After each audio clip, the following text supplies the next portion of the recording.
Ya.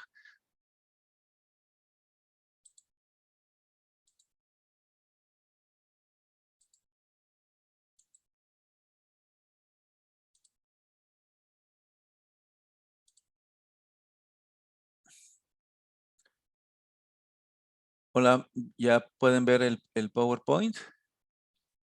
Sí, doctor. Sí, doctor. Ok. Bueno, ¿alguna duda hasta ahorita de lo que hemos visto? Yo tengo una pregunta nada más. Sí. Anteriormente dijo que, por ejemplo, nosotros vamos a usar la sonda, pero que es con ion reducido, ¿verdad, doctor? Sí, bueno, tenemos, a ver, voy a repetir esa parte. Tenemos dos sondas. Una de las sondas tiene sensores que se conocen como de ion reducido. No nos vamos a poner qué es eso de ion reducido, pero digamos que tienen por ahí el sensor en la punta tiene una membranita, ¿no? Y esa membranita se desgasta con el uso. Esos sensores nos permiten medir cloruros, nitratos y amonio. Y tenemos una sonda que no tiene esos sensores. Entonces, la sonda que no tiene esos sensores, lo utilizamos para el mar. Y la sonda que tiene esos sensores, lo utilizamos en agua dulce. Ninguna de estas dos sondas las vamos a utilizar para el trabajo de campo porque el procesamiento de los datos va a ser más latoso y no estoy muy seguro de que tengamos tiempo o que haya tiempo para que ustedes puedan hacer esa parte, ¿no? ¿Han llevado ustedes cursos de programación? Yo no. Esa es la parte latosa, ¿no? Porque hay que hacer programitas en MATLAB o bien aprender a correr programas en MATLAB y entender qué es lo que hace el programa, ¿no? Para procesar los datos. Entonces esa parte nos puede causar problemas, ¿no?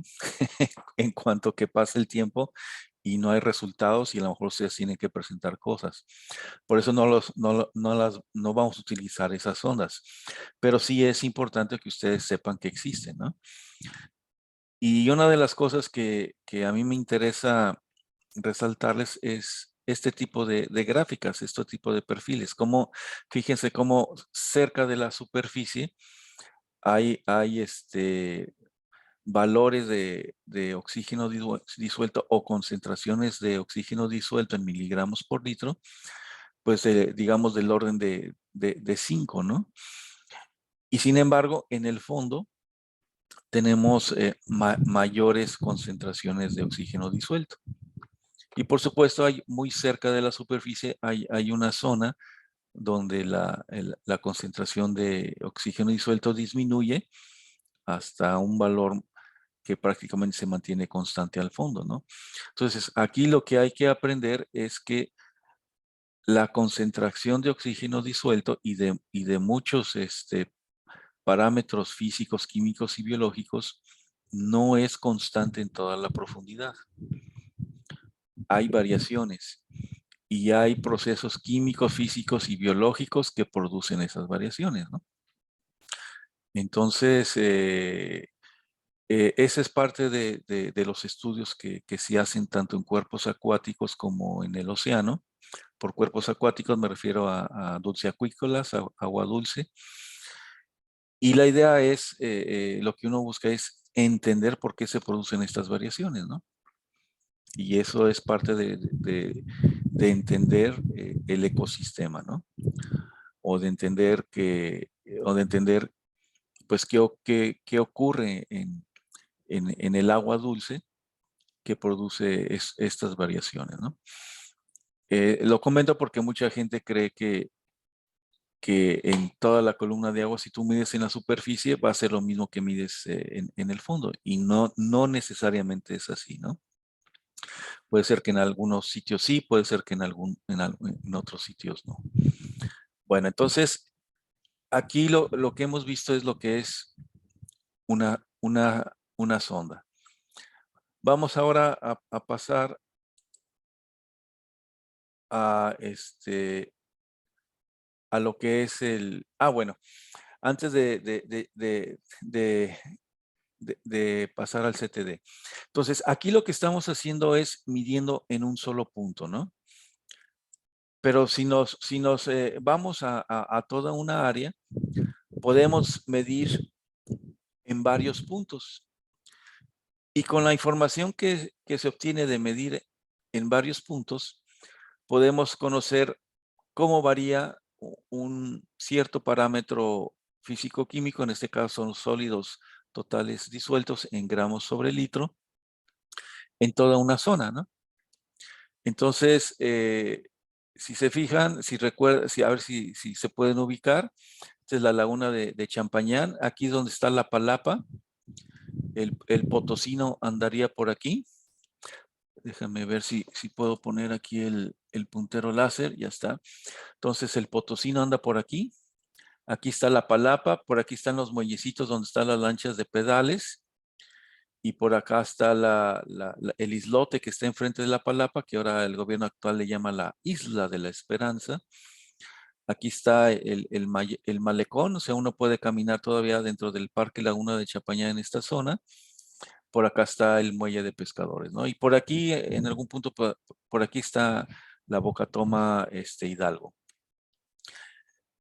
Entonces, a partir de varias mediciones puntuales en una zona, pues podemos hacer un mapita de cómo es la distribución en este caso, de sólidos totales disueltos en toda una zona, ¿no? En esta parte, pues sería la parte acuática, ¿no? Del Parque Laguna Champañán, más que diríamos, zona circunvencina. Y claro, para eso necesitan aprender algo a programar, porque estos programitas pues los hacemos nosotros, ¿no? O sea, cada estudiante los hace de acuerdo a las necesidades de su proyecto. Entonces, por ahí venía la pregunta si se han recibido cursos de programación, porque pues para saber qué podemos hacer o qué no podemos hacer, ¿no?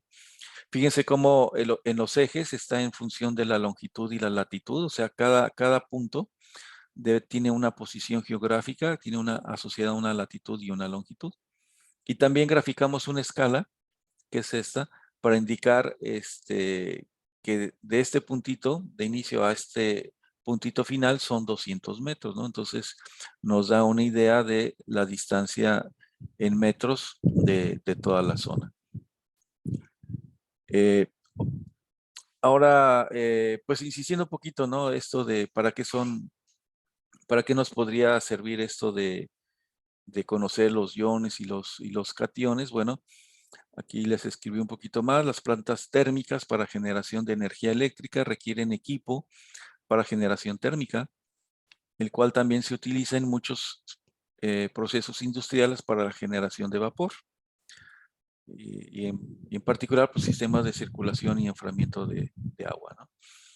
El agua de alimentación de estos equipos debe ser de alta calidad para evitar corrosiones, es decir, que no tenga pHs ácidos y no tenga incrustaciones, ¿no? Que eso pues tiene que ver con la dureza del agua y así pues controlar las emisiones en la combustión, ¿no? Entonces aquí tienen un poquito sobre por qué es importante saber cuál es el pH del agua y por qué es importante medir o saber medir la dureza del agua, ¿no? Tiene consecuencias en procesos industriales. Entonces, pues es importante monitorear la calidad del agua de origen, ¿no? Para uso industrial. Esto es en la zona de las bocatomas. Y bueno, creo que esto ya lo habíamos por ahí comentado. A menor calidad del agua, pues es más costoso el proceso de desionización para obtener agua desmineralizada, lo que implica que la empresa pues tiene que destinar más dinero para lograr una mejor calidad del agua, ¿no? Y pues si tienen que poner más dinero, pues uno puede decir, pues eso ya no es negocio, ¿no? Lo ideal es que el agua de origen que viene de las vacatomas, pues ya en sí misma no tenga un pH ácido y tenga eh, pocas concentraciones de, ya sea de sodio, magnesio o de, que es lo del agua, sodio y magnesio, calcio y magnesio, que es lo del agua dura, o bien de sal, bueno, sodio y cloro, que es para lo de la intrusión salina, ¿no? ¿Vamos bien hasta ahí? Sí, doctor.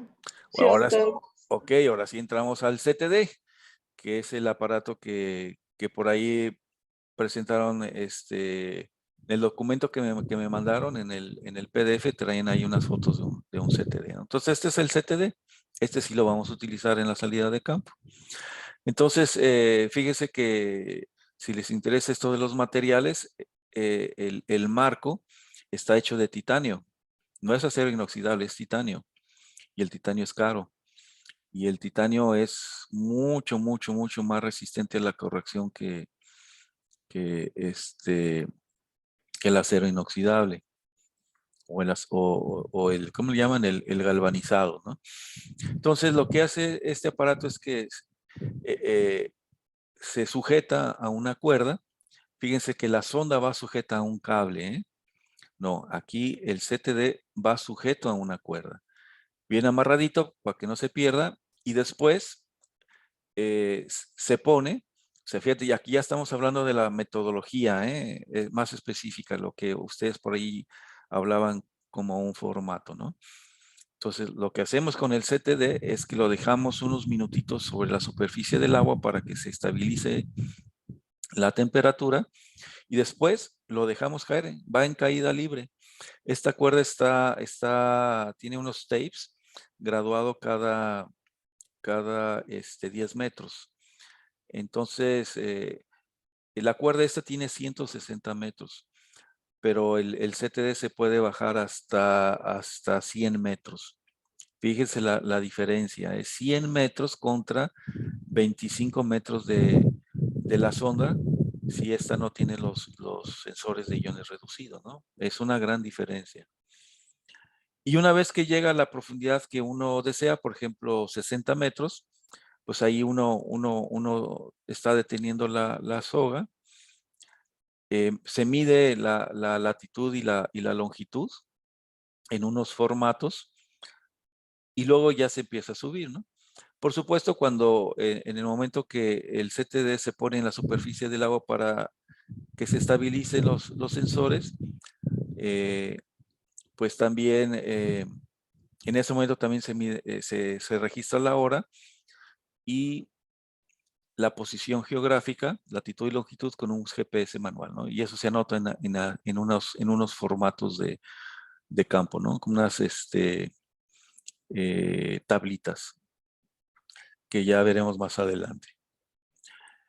Y bueno, esto no, la desventaja del sensor es que no mide todas las variables de una sonda, pero sí, conforme le dejan caer, la respuesta, la velocidad de respuesta de los sensores es rapidísimo, ¿no? Entonces esto va en caída libre y conforme va cayendo en libre va mide, mide, mide, mide. Entonces, digamos que con este CTD lo que uno obtiene es un perfil continuo y con una sonda lo que uno obtiene es un perfil discreto. Si notaron, me voy a las gráficas, cada uno de estos puntitos representa una medición. Entre mayor número de puntitos, pues la gráfica va a salir más bonita, ¿no? Entre menor número de puntitos, como está aquí, pues sale un poco más, ¿cómo diremos? Más irregular, ¿no? Entonces, eso es lo que más que podemos hacer con una sonda. Y con un CTD, como va casi, son muchísimos puntitos entre este punto y este punto, de manera que aquí se ve como una línea continua, como si fuera un perfil continuo. Como les había comentado, la resolución máxima del CTD son 32 Hz, o sea que cada segundo hace 32 mediciones. Entonces es un equipo más sofisticado. Se tiene que programar y ahí en la programación hay varias opciones, pero todavía no andamos ahí, ¿no? Bueno, y fíjense, este es un ejemplo de los perfiles que se obtienen con un CTD. Si se fijan, pues se ve una manchota porque son un chorro de mediciones. Entonces, no se ven los puntitos unidos como por una línea recta como se veía en la sonda, sino se ve como una línea continua y por eso decimos que se obtienen perfiles continuos, ¿no? Aunque uno siendo muy estricto, no es así, ¿no? Sino que pasa es que la razón de muestreo pues es muy alta. Y fíjense cómo se obtiene, bueno, esto se dejó hasta, digamos, 140 metros de profundidad y fíjense cómo son los perfiles, ¿no? Hay una zona donde la temperatura no cambia en función de la profundidad. Hay una zona donde la temperatura disminuye rápidamente con la profundidad. Bueno, estoy hablando aquí de conductividad, no me había dado cuenta. Y luego una zona donde ya la conductividad disminuye rápidamente. Entonces, lo que decimos, la temperatura, pues es proporcional a la conductividad, ¿no? No, perdón. Al revés. La temperatura es un sensor independiente, pero la salinidad sí es proporcional a la conductividad, ¿no? Entonces, con este perfil y con este perfil obtenemos la salinidad, que en este caso es la salinidad práctica. Y entonces obtenemos lo que decimos, ¿no? Dos capas. Tenemos una zona donde prácticamente la temperatura no cambia y tenemos otra zona donde la temperatura es diferente de la zona superior y aquí tenemos como la zona de transición. Si esto lo definieron simplemente como una línea recta, pues son dos capas, ¿no? Si esto lo definimos como una zona con un cierto intervalo de profundidad, pues entonces hablamos de tres capas donde la de en medio pues es una zona de transición. Entonces, de nuevo, la temperatura no es constante a lo largo de toda la columna de agua, ¿no? Pero claro que esto es en el océano, ¿no? Y cuando vayamos a la práctica de campo, pues seguramente las profundidades máximas que midamos van a ser del orden de quizá 1,5 metros, ¿no? No, es algo que no sabemos y tampoco sabemos qué valores de conductividad y en todo caso de salinidad vamos a obtener, ¿no? A lo mejor, o sea, no esperemos encontrar eh, agua salina, ¿no? Y la respuesta es porque ya estamos en la época de lluvias, ¿no? Entonces, dependiendo de la época del año, pues podríamos encontrar evidencia de intrusión salina, ¿no? Y eso sería más bien cuando los niveles de la laguna están bajos, que es probablemente que es en la época de sequías, ¿no? Que estaríamos hablando entre los meses entre diciembre y abril, mayo, por ahí, ¿no? Pero como ya estamos pues prácticamente en junio, julio, y ya ha llovido algo y los niveles han elevados, es muy probable que no encontremos evidencia de salinidad, pero aquí lo que importa es que aprendan, ¿no? Cómo se hacen las salidas de campo y conozcan un poquito el equipo que se utiliza y qué resultados se obtienen y quizá alguna interpretación de los mismos, ¿no? Entonces, lo que mide el CTD, además de conductividad y temperatura y presión, porque es este eje de aquí, mide algo que se llama fluorometría, que está asociado con un pigmento que se llama clorofila A. La clorofila A es el pigmento que utiliza el fitoplancton para hacer fotosíntesis, ¿no? Hay tres tipos de clorofila A, hay A, B, C, el A es el más abundante y además hay otras cosas que son como carotenos y betacarotenos que están asociados al fitoplancton pero no nos vamos a meter con eso, ¿no? Porque ya son procesos químicos biológicos. Pero bueno, este es el tipo de gráficas que buscaríamos obtener. Hay un software que tiene el CTD que ya nos da estas gráficas, entonces pues eso les va a facilitar a ustedes el trabajo, ¿no? Hay un poco de terminología, por ejemplo, cuando soltamos el lance y lo dejamos caer libremente con la profundidad, pues eso es lo que le llamamos lance, ¿no? Y el hecho en el caso de la sonda, el hecho de tener el cable y bajar a una profundidad y registrar el valor. Bajar a otra profundidad y registrar el valor, eso se le llama sondear. Entonces, cuando hablamos de sondear es que estamos utilizando pues una sonda multisensores que da valores discretos, ¿no? Y cuando hablamos de lance, pues estamos hablando de un CD que nos va a proporcionar valores para efectos prácticos. Nos va a dar perfiles continuos, ¿no? O mediciones continuas. En particular, pues el que tenemos es este, ¿no? Es el FastCTD Plus C, es el modelo, y la compañía que lo hace que se llama Valeport, que es una compañía inglesa.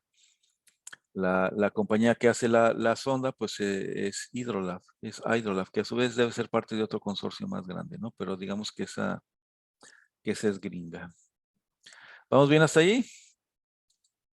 Yo tengo una pregunta, doctor. Sí, Nos dijo que el CTD obtiene un perfil continuo, pero ya no alcancé a escuchar qué dijo de la sonda, qué perfil era. es discreto. Ah, ya. Es un perfil discreto.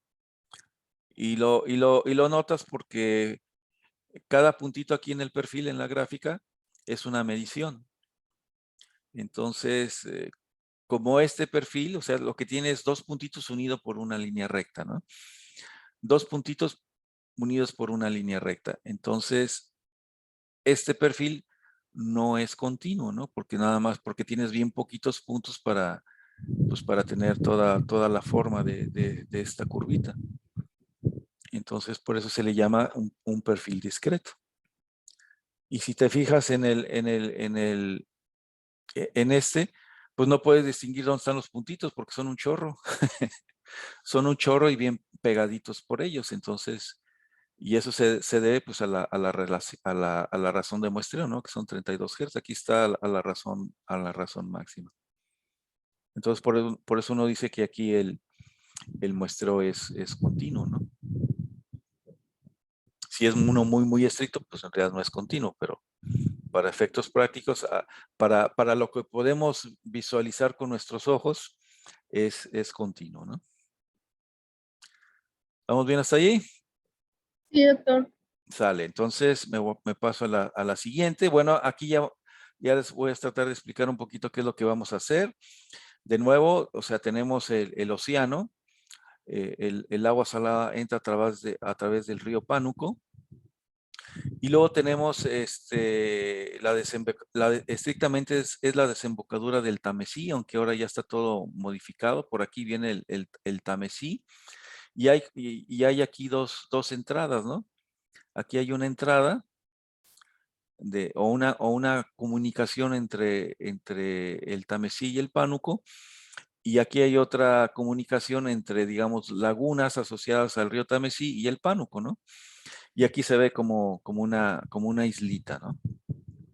Generalmente aquí esta zona la conocemos como la Boca Chairel y si uno ve en Google Earth, pues esto le llaman la Laguna del Chairel.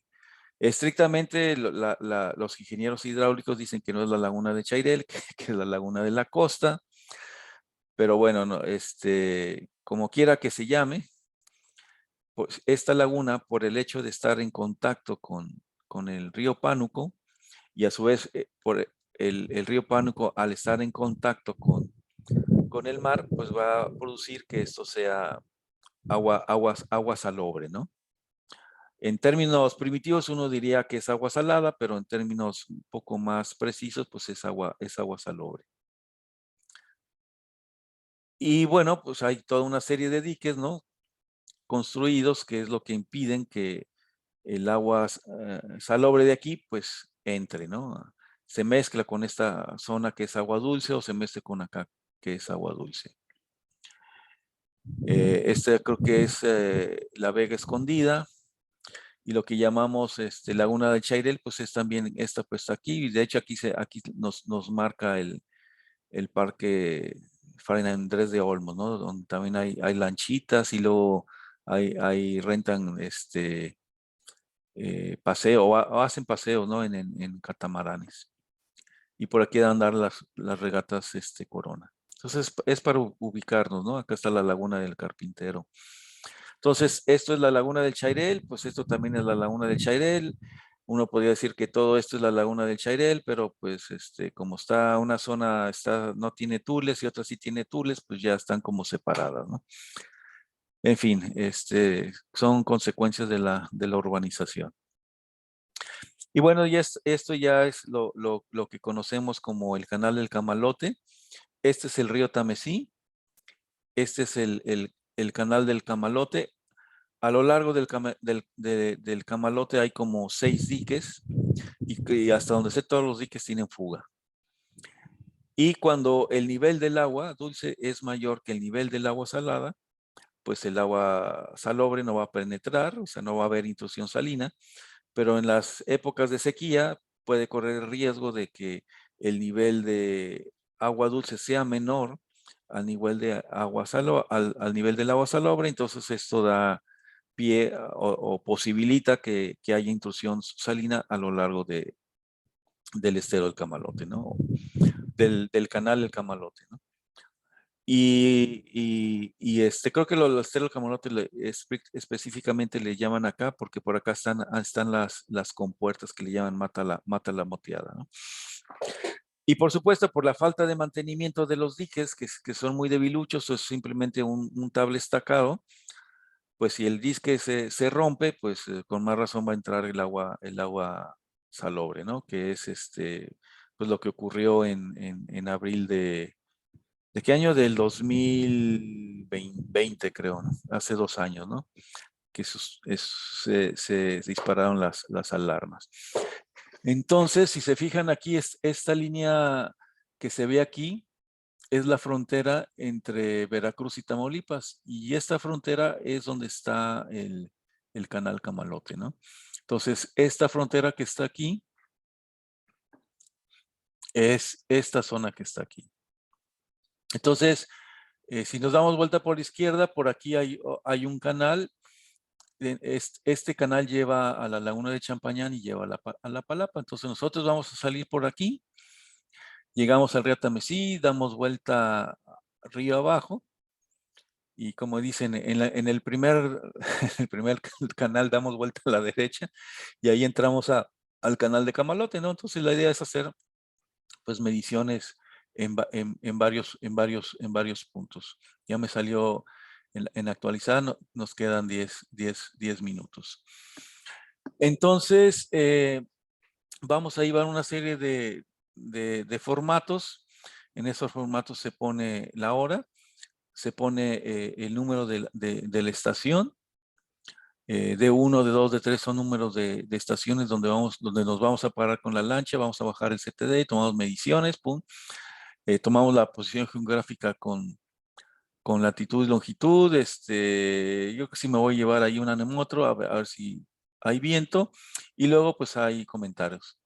Y siempre es importante que tomen fotografías o lleven ahí un cuadernito para que hagan anotaciones de lo que ven, ¿no? O de la experiencia, porque pues se los pueden pedir para reporte. Entonces es básicamente lo que vamos a hacer. Creo que hasta aquí le dejé lo que vamos a hacer digamos en forma breve y resumida, lo que vamos a hacer a la salida de campo. Vamos a ir con una lancha, nos vamos a parar con la lancha en ciertos puntos. En ese punto, en un punto en particular, por ejemplo el de 8, pues vamos en unos formatos, ponemos nombre, la hora, nombre de la estación, marcamos la posición, medimos rapidez del viento y ahí bajamos el CTD, lo subimos Y ahí ya tenemos medición y pum, nos vamos a otro punto, al D7. Y hacemos lo mismo y nos vamos a otro punto y así sucesivamente hasta tratar de cubrir toda la zona, ¿no? ¿Preguntas hasta ahorita? No, doctor. No, hasta el momento no. Ok, entonces, pues es en términos generales lo que vamos a hacer de trabajo de campo, ¿no? Hay una parte que no va a ser tan obvia a ustedes, que va a ser la parte de la calibración de la sonda. Es un poco más latoso los diales que pudieran venir, pero entonces pues nada más se los voy a tener que platicar, ¿no? Miren, bueno, me quedan 7 minutos, hay tiempo. Ahora, lo que sigue es la salida de campo, ¿no? Habíamos definido fechas posibles. Habíamos dicho, ¿dónde está el viernes? El viernes es el día que ustedes pueden. Habíamos dicho que una fecha posible era el 24, pero pues yo no podía porque tuve un compromiso y tuve que ir allá a Ébano, en San Luis Potosí. Y nos queda este día, este viernes, y nos queda el 8. Entonces, habíamos definido estos 2 días como posibles, pero dependía también de que yo tuviera libre, ¿no? Porque vuelvo a salir al campo, pero bueno, voy a salir, voy a ir al mar, pero no sabía si iba a ser en esta semana o la que sigue. Ya, ahorita ya tenemos definido qué va a ser la próxima semana. Voy al mar a recuperar y a poner otro equipo que se llama planeador submarino autónomo. Entonces, este día, pues no podríamos hacer la salida de campo. Lo que nos queda, pues a este viernes, ¿no? Era un poco también la idea de hacer la reunión, esta plática el lunes, pues para planear la salida. La pregunta es, ¿pueden ustedes este viernes? De hecho, sí está bien este viernes porque la otra semana tenemos semana de exámenes, entonces no sabíamos si nos iban a ponerse exámenes el viernes. Entonces Entonces, sí. ¿les parece bien? Sí, porque yo me tengo que acelerar porque tengo que comunicarme con el lanchero, tengo que calibrar la sonda, etcétera, ¿no? Desafortunadamente no nos podíamos reunir aquí por las condiciones de la pandemia, pero la idea sería, por ejemplo, que nos viéramos en la Palapa el viernes, digamos, a las 9 de la mañana para que no sea muy temprano. Y ahí yo paso por ustedes y nos vamos a casa del lanchero. Entonces, en principio, sí podrían estar, digamos, un viernes en la Palapa a las 9 de la mañana. ¿O se les, Sí, sí? Sí, No está se le, bien. ok. Digo, todavía nos falta confirmar cosas, ¿no? Pero en principio sería el viernes. Ahora, también les comento, creo que Felipe Caballero había mandado un correo como de hacer una reunión virtual eh, el viernes, ¿no? No me acuerdo ni qué dice el correo, pero pues yo le digo, ¿no? Que pues no, ¿cómo decirles? Yo las defiendo a ustedes de que no se va a poder, o sea, en parte por compromisos míos y también porque ustedes, pues el viernes, el 8, ustedes tienen exámenes, ¿no? Y estaba viendo aquí el calendario, porque miren, sería el 8. Y luego ya esta semana pues ya es muy complicado porque es la última semana y es probable o sea, hacer una salida el siguiente viernes, que sería el 15, pues ya creo que ya es incómodo para todos, ¿no? Y luego ya se vienen las vacaciones, entonces si no lo hacemos el día primero, o sea, este viernes, tendríamos que hacer hasta regresando de vacaciones y estaríamos hablando del 12 de agosto. Entonces, yo no sé cómo sea su calendario, ni cuándo termine su semestre, pero a lo mejor un 12 de agosto es muy tarde, ¿no? O sea, pensando que quizá el viernes sí pudieran ir a esta reunión con el doctor Felipe, pero pues eso implicaría que la salida de campo la tendríamos que hacer hasta el 12 de agosto. Entonces, Ustedes díganme, ¿qué prefieren? ¿Regresando de vacaciones en agosto o ya ahorita de una vez en este viernes? ¿Qué opinan? No, está bien este viernes, Este porque viernes. sí, en agosto, pues ya Es muy serían tarde. los últimos cuatrimestres, el último cuatrimestre, y pues la maestra nos pide Ok. adelantos. Entonces, como se dice, como generalmente se dice, no se diga más. Sale, Sí. vale. Entonces, miren, yo empiezo a organizar la salida y sobre la marcha les voy mandando correos de actualización para que sepan en qué andamos, ¿sale? Pero pongan estén